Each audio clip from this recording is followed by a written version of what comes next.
Hello बच्चों, let's say a given question. The question says explain the differences between the two graphs. So इस question का जो key concept we need to understand.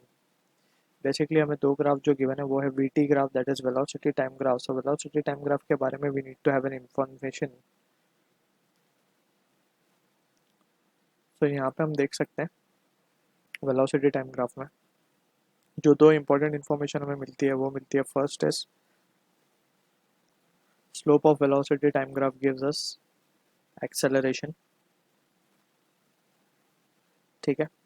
Second information जो हमें मिलती है वो मिलती है area under velocity time graph give us displacement.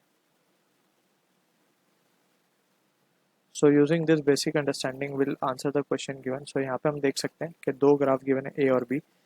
तो यहाँ पे हम ए लिख देते हैं, यहाँ पे हम बी लिख देते हैं. तो ए में सबसे पहले हम देख सकते हैं कि इनिशियल वेलोसिटी जीरो है, यानी वो ओरिजिन से स्टार्ट हो रहा है, तो कोई इनिशियल वेलोसिटी उसके पास नहीं है. तो this is the first difference we can point out.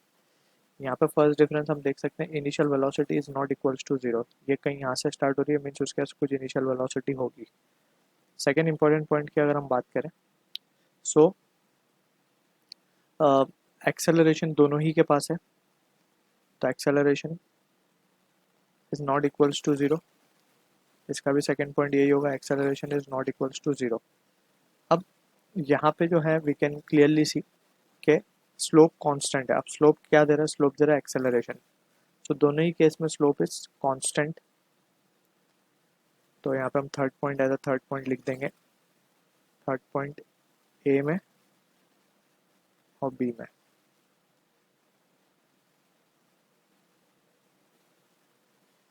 Slope is acceleration is non zero, ये बात समझ में आ गई.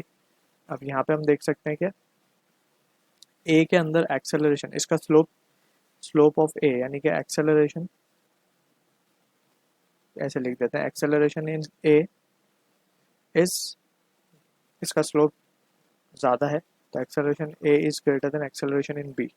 इसमें उल्टा लिख देंगे, acceleration in A is less than acceleration in B. ठीक है ना, क्योंकि स्लोप इसका कम है. बी वाले ग्राफ का हम देख सकते हैं ये जो स्लोप एक्चुअली थीटा से भी पता चलता है हमें, राइट. स्लोप को हम टेन थीटा भी लिखते हैं. सो थीटा जितना ज़्यादा होगा उतना ज़्यादा स्लोप होगा. अब थीटा ज़्यादा है इसका कंपेयर टू दिस, इसका थीटा हम देख सकते हैं, इसका थीटा कम है कंपेयर टू दिस, इसका थीटा डैश बोल देते हैं. सो स्लोप ऑफ ए इज ज़्यादा है, यानी कि एक्सेलरेशन ये ज़्यादा एक्सेलरेट कर रहा है ए वाला बी वाला से. So this is what the inference we can draw from this two graphs. So I hope you understood the solution. All the best.